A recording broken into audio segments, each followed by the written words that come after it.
I'm sorry.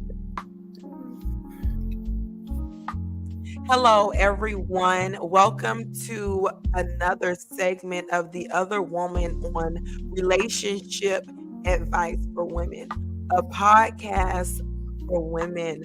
Today, we have our special guest, Miss Grace Patterson. Her story is a little bit different because she was the woman who got mistreated. She was the woman who got cheated on. So we're going to be hearing her testimony from a different side today. And I forgot to introduce my name. You know, I thought y'all already knew it. It's Jonna. I go by Grace. Our name is kind of the same here. So, you know, we're going to start straight into it. And the first set of questions is about the initial discovery and the emotional impact. Now, remember, I just want you to answer the questions. Just answer it as your best ability. So the first question is, can you take us back to the moment you found out about the affair and what emotions hit you the first time and how did you process them in those initial moments? So let's just start off with the first question. Take us back to that moment. So this actually happened in the spring of 2023 last year. I was 7 months pregnant. I was contacted by a third party. It was another woman. I met her the previous year when I flew down to Florida. I'm in Georgia, of course. She was the one that reached out to me out of the blue. It was, I can still remember what she said. She texted me, and she was saying that my daughter's father, hey, have you heard from him? He told me he was here. In my head, I'm like, okay, what's really going on? He's telling her he was at a different location in North Miami, but I found out he was at another location because we track each other. We were tracking each other in being in a relationship. So she called you looking for him? It's a third woman. This ain't the woman he was cheating on with. Yeah, it was a third woman. So he was cheating with this woman. He was messing with her, and he was messing with another woman who this woman told me about. Because I have to take you a little bit back. So this woman who contacted me, I met her in the fall of 2022 when I went down there for my birthday. My birthday is in October. This was his his ex from 10 plus years ago. They were together for 5 years, but he said they were best friends. And you know how women compare looks and everything, right? Mm-hmm. And I'm thinking, like, she was like a tomboyish woman. Plus, she was 9 years older than him. So I really didn't think that they were in a relationship. I met her. I was like, hey, how you doing? You know, they gave off that swag like they were friends. This woman was actually messing with him behind my back. I didn't know the day she was messing with him behind my back after I met her in October of 2022. Fast forward to April of 2023, I'm 7 months pregnant.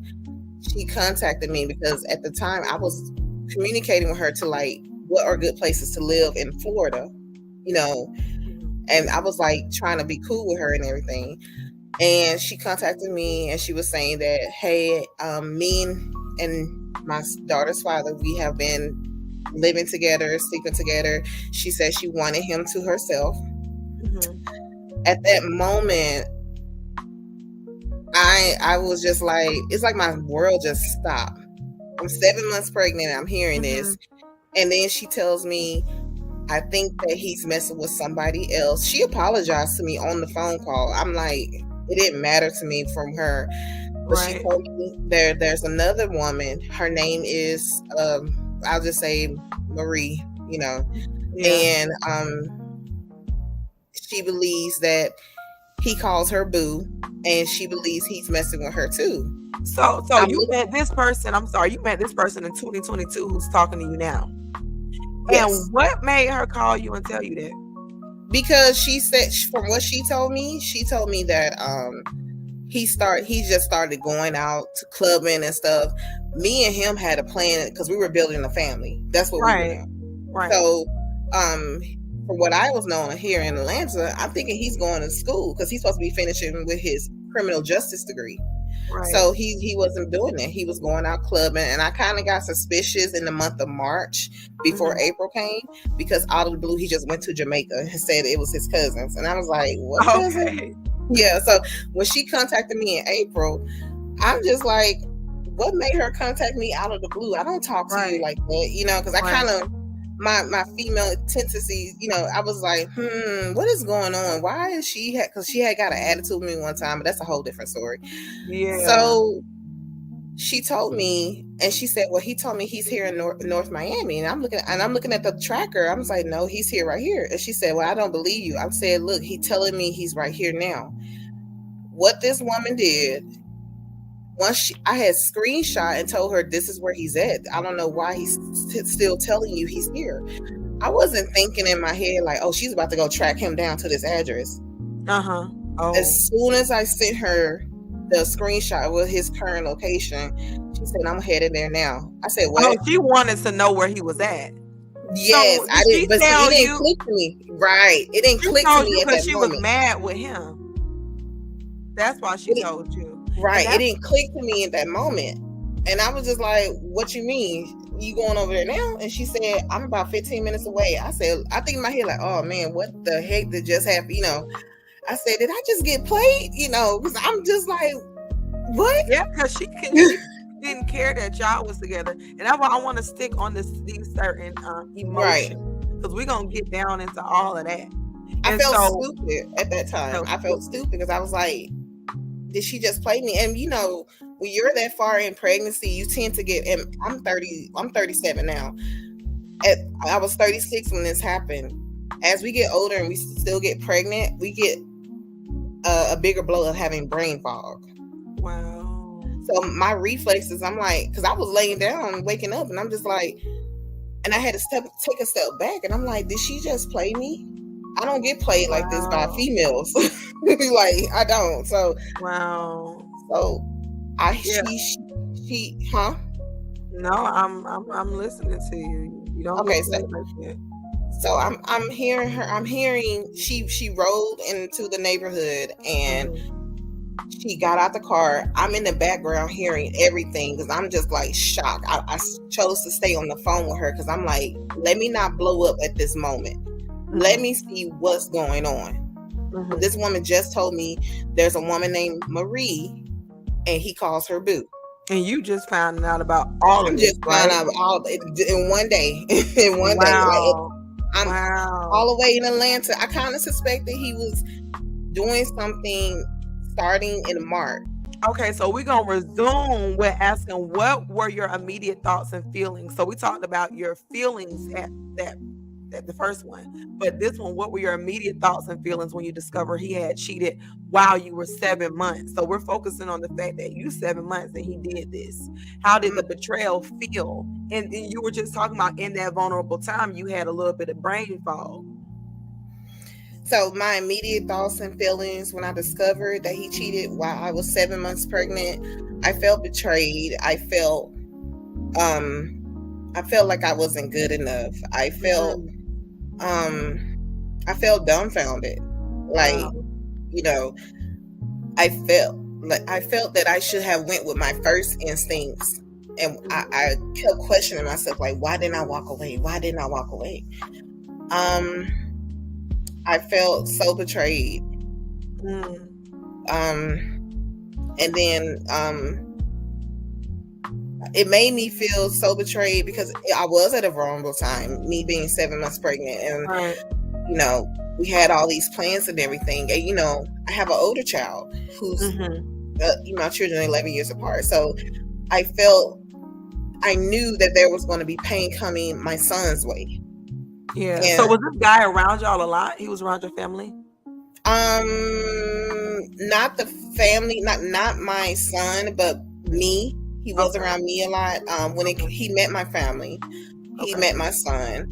But just going down there in April, he acted a different way towards my son too. So it was just a lot of things. Yeah. But I just felt betrayed. And it's like, I'm just like, the question, why?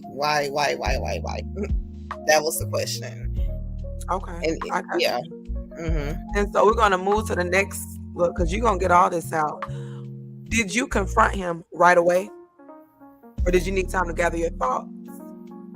So the day it happened, I never forget the day. It was April 21st. I was on the phone with him. He's calling me up. I did confront him. He was lying. I remained calm. Because the way I when I catch a partner in a lie, I'm not like the type of woman to like, oh, I can't believe you did. No. I just listen to what he said. I'm nodding my head on the other line. I'm just like, okay. Oh, okay. Okay. Yeah. And so what was the conversation like? I asked him, I said, so not only are you messing with this woman, you're also messing with another woman named Marie, and you call her boo? Immediately he responded, no, Gracie, that's a lie. You're going to believe her? What she say? And I was quiet. I'm not the type to just like be all loud and ratchet. I was just quiet. I was listening to what he was saying. And as he was doing that, he in the background, he went back to the other woman's house who reached out to me. She's packing his stuff up. And then I'm looking on the tracker as he's talking to me. He moved right into the new woman's house, Marie. Wow. That same day, I caught him cheating. He went from one woman's house to another woman's house. And that this same is day. All in Miami, correct? This is all in Miami. I am, yes, all in Miami, yes. And so how did that shape your understanding of what your relationship was at that moment? At that moment, I felt that he was a person who had a sexual addiction. It was some other stuff that I was starting that kind of added on to my suspicion. I felt like he could not be without any partner. I felt that he did not know how to be alone. Yeah.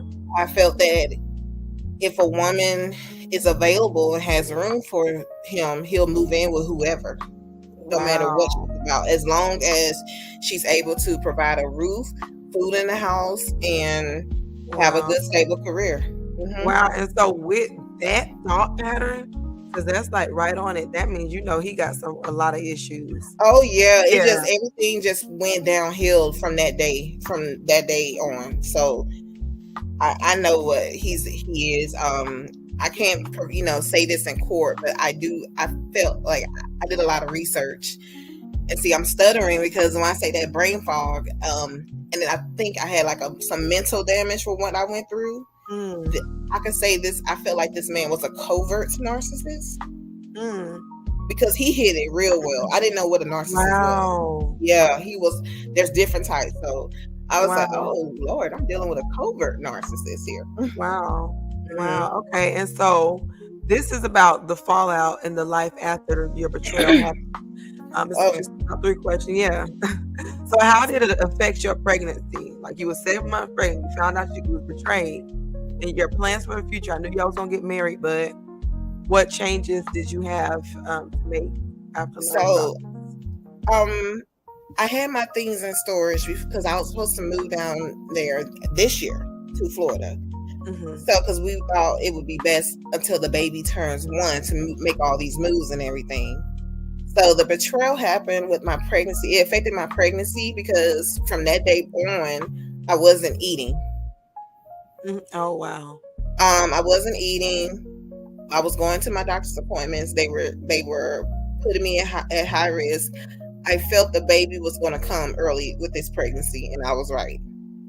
From what I went through, I had to block him for maybe like 2 weeks on, 2 weeks off. Mother's Day weekend, I'm still pregnant. He's telling me how he's sorry, he loves me, he still want to be with me and the baby and my son.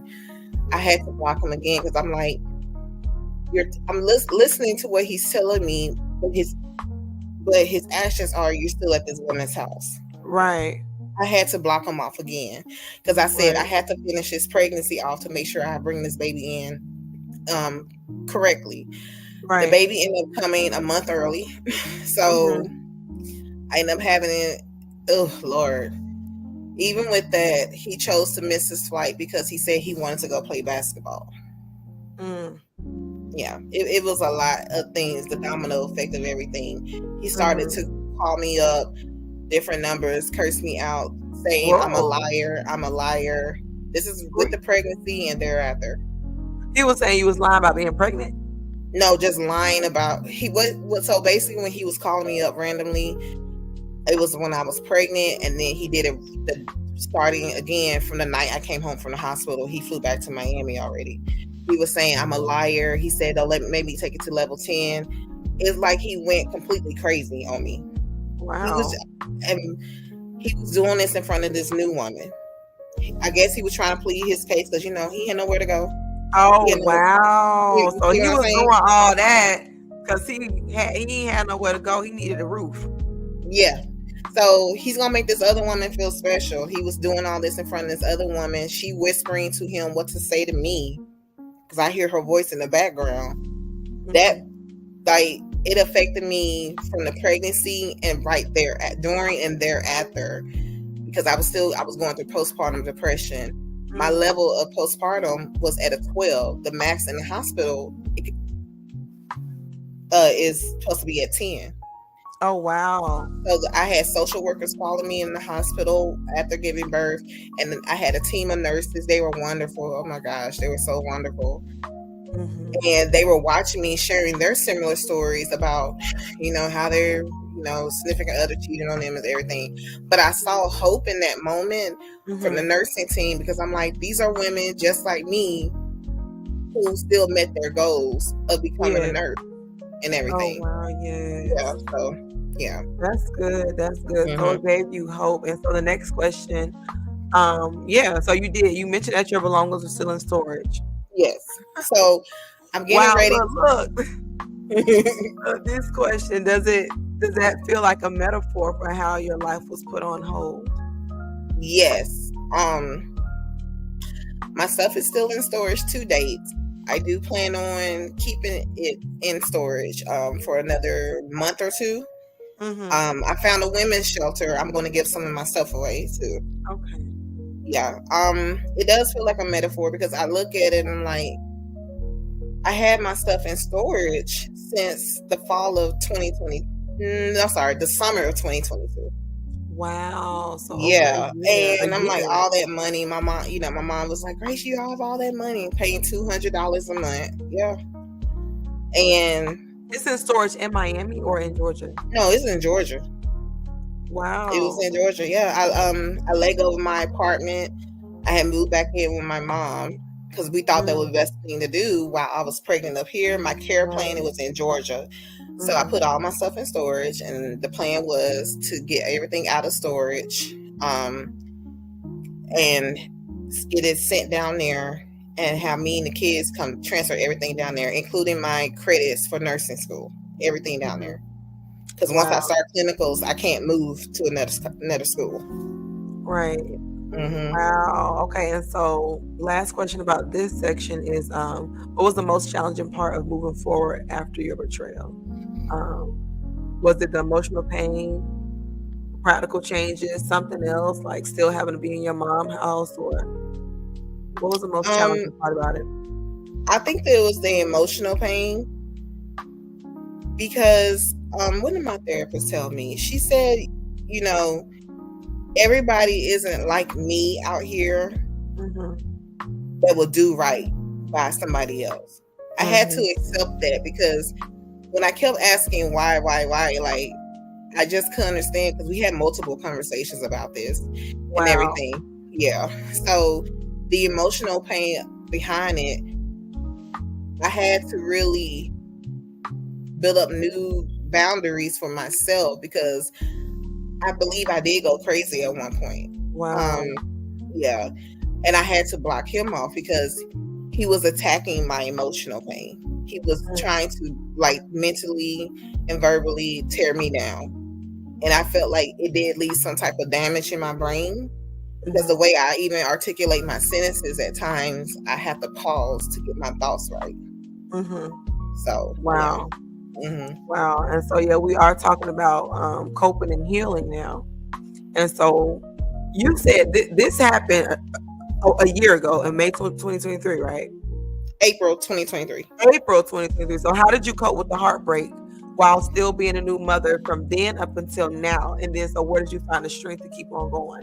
I know that I know your mom helped you some, right? Yes, my mother, she helped. My family is a big support system. My Mm-hmm. mother is a nurse. Okay, that's great. She pushed me to make sure I start therapy as soon as I got out the hospital. I That's did that. great. That's With my sister, she planned me a baby shower, of course, when all this came out. mm-hmm. She was giving me that big sister, like, girl, this, you gonna be okay. My friends, they were telling me this too shall pass. That's good. Yes, I have That's a really really good good. support. Yeah, I do. My kids. So you have more than 2 kids? No. Just my son and my little baby. 1-year-old. Yeah, I just have 2. Okay. I was just the emotional change of it all. Therapy and going back to church. I went back to church. I joined a new church. And yeah, I started getting out the house more, going to church activities, just being at peace and everything. Like, okay, this is a new change within myself of not putting up with this type of, stupidity ever again. Yes. Yeah. Mm-hmm. Okay. And so next question is about what role did look, see, I told you it's gonna seem like we doing repetition. Oh, You went back, you understand what I mean? Because you mm-hmm. went right into it. And so your family and your friends were a great support system. You got new friends at your church. What church do you go to, if you don't mind sharing? Jonesboro Baptist Church. Okay. Mm-hmm. Okay. I love the church because I'm originally from Louisiana, and the church that I went to in Louisiana, it was like a mixed crowd. So that was a perfect church I wanted to go to for me and my kids. Yeah. Okay. And so what were the moments when you felt alone, even when you had support? Those times when my mother or a family member, they took the baby off my hands at times, and I was left in my room to like think about my own thoughts. I had to confront them, and those times I'm just like, I don't see how that's possible. Like, how did I let myself get played? And I think back about the steps and everything. I was careful this, I was careful this way, yeah. And I'm like, well, my therapy section is only once a week, so I have to save all this for my therapy next week, after speaking to her. It was just in the beginning, but it was like that. Okay. And so the next set of questions about reflections, and that's, so I told you be going straight into it, because you had to sit there and face what happened, face yourself. And so looking back, were there any red flags in that moment? Like, in hindsight, was there anything like, dang, why did I should have put 2 and 2 together? And so how did you reconcile those memories with what you know now? The red flags if I look back, there were some red flags. Before I actually like kind of took on the definition of a red flag and like what type of red flags there are. The red flag that I saw is when I saw him on the tracker, I kept seeing him at these sex motels. Whoa, or like Super 8? No, it was, it's Miami. And like hostels or brothels? Yeah. Oh. Okay. Yeah. I'm sorry, my child just pooped. Can we pause for a moment? Okay. So, one of the many red flags I saw that I think back, since we were both tracking each other while we were still in a relationship, I started to see that he was going to these sex clubs. He was going to different clubs. He was going to these sex clubs, these sex hotels. I end up looking at one of the locations, and I saw like you could rent a room for $25 an hour. I remember when I pulled it up on Google, like I started to become like an FBI agent. I pulled it up on Google and I saw it was like one of those, because it's Miami. It was like a flamingo in the parking lot of the advertising of the hotel, and then like one of the rooms it has stripper poles. And so I saw that. Then he started talking about his ex, how him and his ex used to do poly and have threesomes and stuff. Yeah, like why are you talking about that?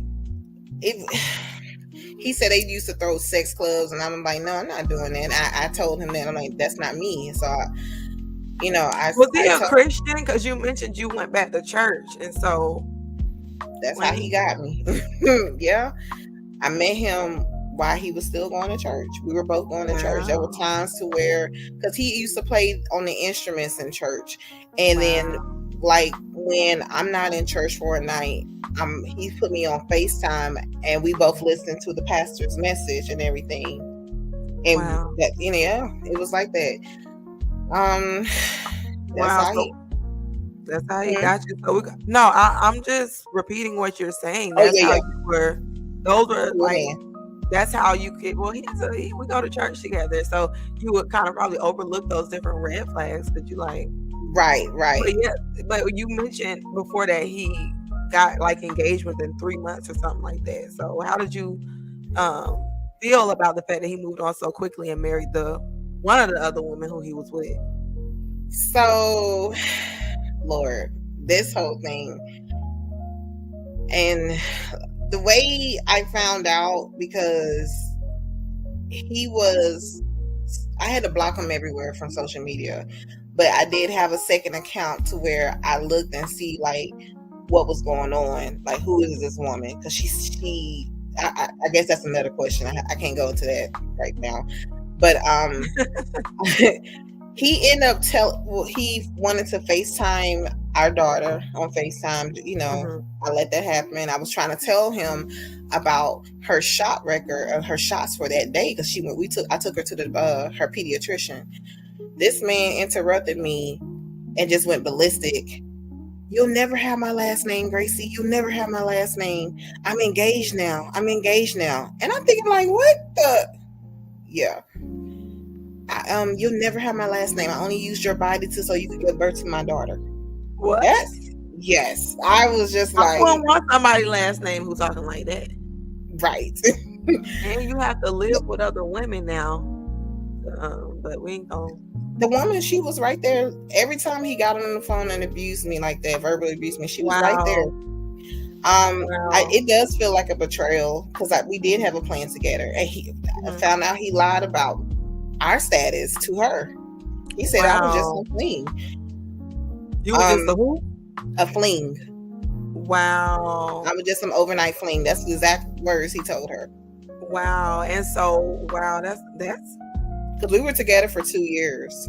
Y'all were together for 2 years. We were together for 2 years. We were flying back and forth. I'll go down there, he'll come up here. Wow. Yeah. And this completely just got you by surprise, like, because he would never act like this before. No, you're right. He never acted like this before.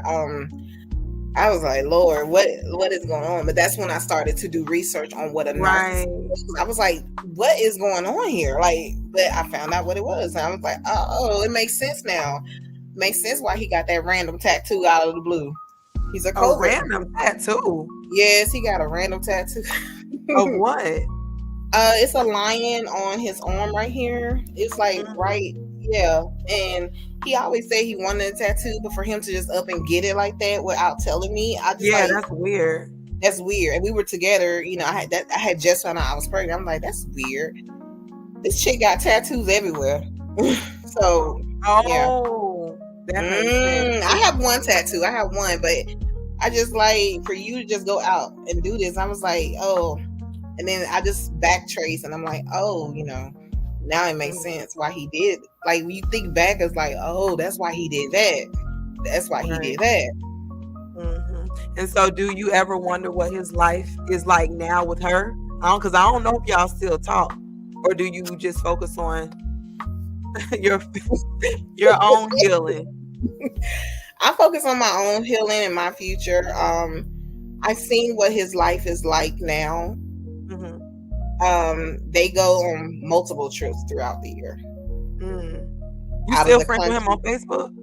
No, like I said, I had that second account and I saw it. Yeah. Okay. I don't go on there anymore, but in the beginning, I was Yeah. capturing it all because I was just like, "Well, we're gonna use this in court one day." So let me go ahead and. But I focus more on my healing and my future. I got myself re-enrolled back in school. You know, those thoughts I have with him, I how can I say? I always respond with like a positive. Like if I was there, it would have went downhill. Right. Positive reinforcements because I would have failed down there if I moved down there to Florida with my kids. I would have failed. No, I completely understand you. And so, since you're still healing, are there any particular moments or practices that have been key in helping you heal besides going to therapy and besides attending your church services? Yes. I downloaded this Bible for Women app. It's a really good Bible. It's a really good app. I'm sorry. And I also started getting back into reading more books now. Oh, yes. I started reading more. Yes. And I'm like, why didn't I do this before? Even with my school, like just having the motivation to actually finish school. Like my GPA now is a 4.0. So, wow. So you have more time to focus on the things that you needed to focus on. Right. And your relationship with God has really helped you heal from this. Yes. I was writing down scriptures and it talks about people like him and what the enemy is using people like him for to destroy people like me, you know?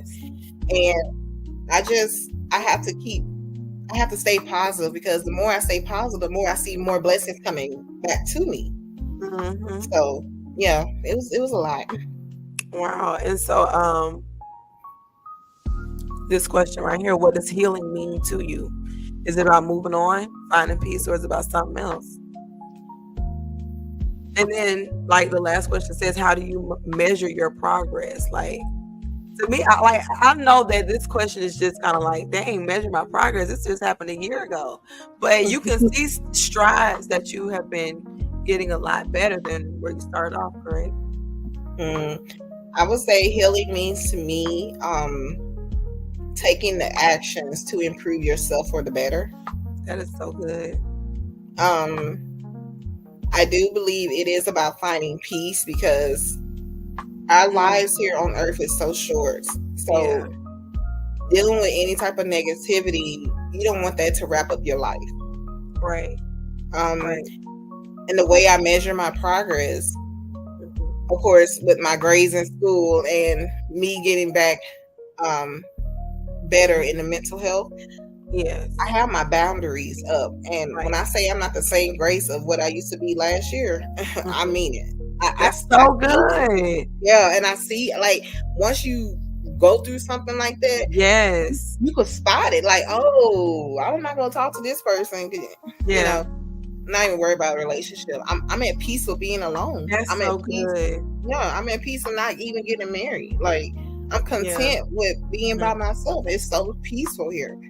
You know, that's good. Yeah. That is so good. I remember it's so interesting. Like, I found out something about my mom last year. She was going through cancer.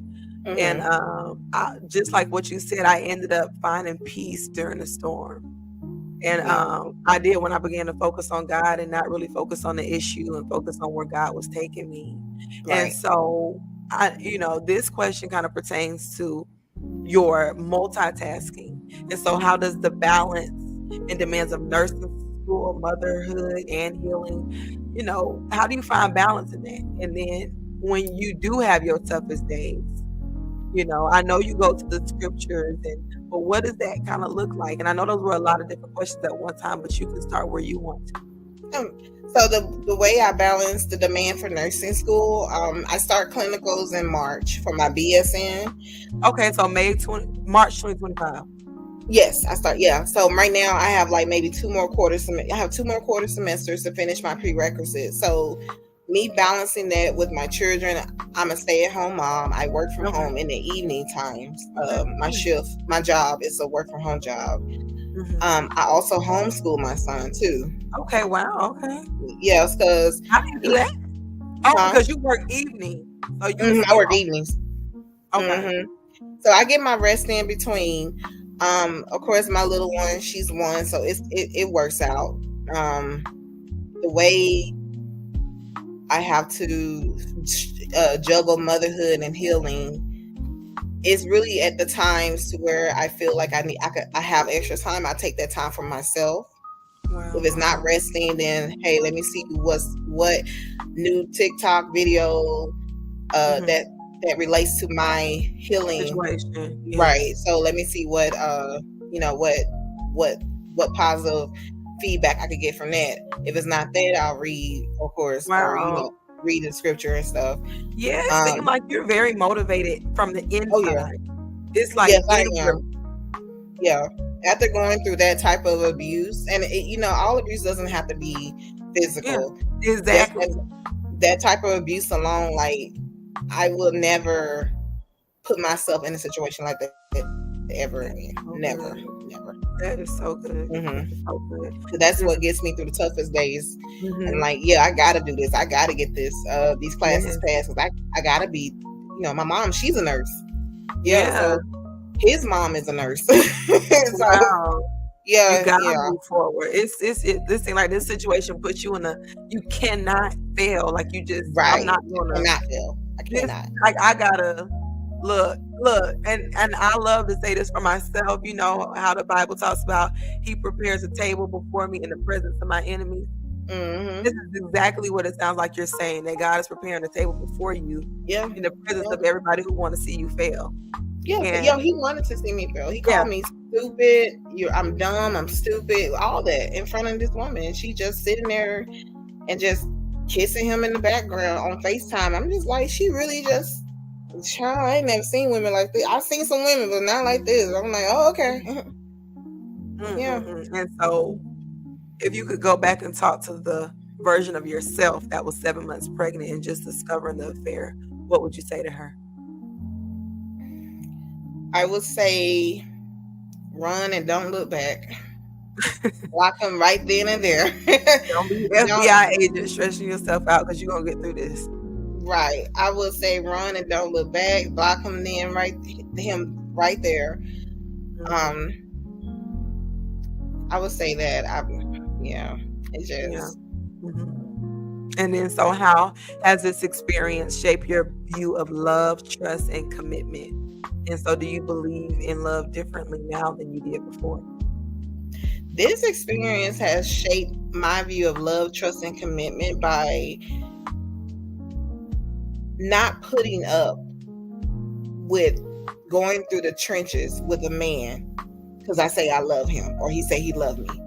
A Mhm. man that will love me will not put me in that particular position. He will not Mhm. want me to be in a position giving him money. He will be prepared Right. to where I would have I won't have that much stress ever. With the Mhm. trust, um, I guard my heart very heavily now. Mhm. Mhm. I'm You still got working on to. that, but like I I mean, guard you my got heart. to guard your heart because you don't know Right, people. right. And the commitment is if they wanted to, they would. Like Right. if they wanted to, they would. If it's not, honestly, when it comes to commitment, for me, it's not hard for me to commit to a partner to where we go to that level of marriage and everything. But Mhm. they have to want that for themselves too. I do Right. believe love differently now than I did before. Mhm. I will never accept the bare minimum. I will never Right. accept um anything because a man say, "Oh, he loves me." I've noticed, always watch their actions. Never go behind Right. their word. Always watch their Right. action. Right. And so, what lessons have you learned? So, what lessons have you learned about yourself through this experience? And are there strengths or qualities that you discovered that you didn't know you had? And if you don't know, I know. The lessons I've learned about myself through this experience, I am smart. I am enough. Absolutely. You Um, are. I am beautiful. I am the person that I strive to be every day. My strengths, my qualities that I discovered, I didn't know I had. I'm able to decipher my emotions from making logical decisions. Use my critical thinking skills. Like, I am blessed because it was a lot of other things that happened to me on the positive end of what I went through. I had won a 6-figure settlement last year when I was pregnant. Girl, And then after this, so awesome. Yeah, thank you. Awesome. Then I won another 6-figure settlement. Are you serious? Earlier this year, yeah. Wow. I'm glad I did because I'm paying out of pocket for school, but yeah, I did. Wow. I decided to stay home with my mom because she said, use that for your school funding and stay home, stack up until you're able to get, when you get into your nursing career, stack up a certain amount. So, and that was, he hated that. He hated that I had those settlements. He hated it. God blessing you. And look, when the enemy wanted to kill you in these emotions, he couldn't. He said in front of this woman about my settlements, nobody cares about your money, Gracie. And I'm thinking, like, why is he talking about my settlements in front of her? It was a blessing for me not to. Well, the first settlement, I did spend a lot of money on him because he was saying, well, I thought it was love. I was showing him how much, I'm like, yeah, I'm down for you. I love you and stuff. Never. I don't need to give a man no money. Glad. I hope you get another settlement. Well, this is your other settlement, so you can not do that. Yeah, I got it back. I got that money back from my second settlement. So what are these settlements for? Maybe I need to start filling out some settlement. I was used to be an Uber and Lyft driver. Yes. And I had got assaulted by the riders in my car. Yeah. I sued. I was not playing. I know that's right. Wow. And that I won both settlements back to back. And it was a car accident happened in 2022. I had won that one too. So it was 3 settlements I won. And all the way everything came down, my mom was like, Grace, it don't happen to nobody like that. That don't happen. It don't happen to nobody like that. Wow. In the past, I always won settlement. I always got money coming to me. I had one when I was pregnant with my son, a drunk driver hit me. I won a $30,000 settlement with that. Wow. It's always like that. I'll always get to the money. And it's a positive way. So. Wow. Did you think that he was a user? Is that because even before he go with women who got houses, he doesn't have his own stuff. It don't sound like And when I saw this woman, the pictures, you would not think that she was his type. Wow. I see the old me in her. Wow, like he's just using her too. Oh yeah, he definitely is. I see the old me. I see the low confidence. I see, because she's a single mom too. Of 2 children. She was loved just like me. And so it seems like he does it. I'm asking you. Seem like he kind of goes towards women who are like that. Like he's like a little predator. Still got that. Oh yeah, he's definitely a predator. The ex before me, single mom with 2 kids. Yeah. The ex before her, a single mom with 1. That's his preference. Yeah, that's so interesting. And as you move forward, what are your hopes for the future? I know that you want to be a nurse. How do you envision your life once you fully healed and completed nursing school? Once I fully healed and complete nursing school, I'm taking me and my kids to Japan for like a week. Live there? No, just to visit. Okay. Yeah, I want to take them to, if it's not Japan, maybe Italy, but that's a present to myself and to my kids for what we went through. Yeah. That's a good treat. And then so the final question for you, And I appreciate your vulnerability so much. You know, it like you said, it's so important for our healing that we open up, because you don't have nothing to be ashamed about. And we're gonna get into that in the ending. But what advice would you give to someone who's in a similar situation as you, discovering that they've been betrayed during a very vulnerable time in their life? I would say, once you discover it, and if they are in a vulnerable position, take a step back and lay out what's in front of you at that moment. Get a plan together and understand you do not have to accept what your partner gives you. Love is not going through the trenches, arguments, betrayal. There's women who are actually physically abused in situations like that. Outside of being verbally and mentally abused, physical abuse. Take the action plans and don't tell them what you're doing. Right. But take action, because it's only going to get worse if you choose to stay. Don't stay. Don't put up with it. Don't accept that you don't have to. You are enough. There is somebody better out there who will love you, give you the love that you know you are worthy of. So, wow. And so he wanted to stay with you, correct? But he wanted to. So I went back there, and is that one of the questions? Like, what's happening now? Not really. This is my follow-up questions. Oh, okay. So I went back there in March because I met his mom in the mix of all this, his family and everything. His whole family was shocked, and they tried to stop him marrying this woman. Wow. You did say he married to her. Oh, he married to her now. Okay. Yeah, he married her January 6th of this year. Okay. Yeah. So was he with her longer than you? That's a question. No. So I found out their anniversary. The leap year of February 29th. So that's their anniversary. And I think in my head, like, so once a year, once every 7 years, y'all gonna celebrate your anniversary, because that's a leap year. Last year was a leap year. Yes.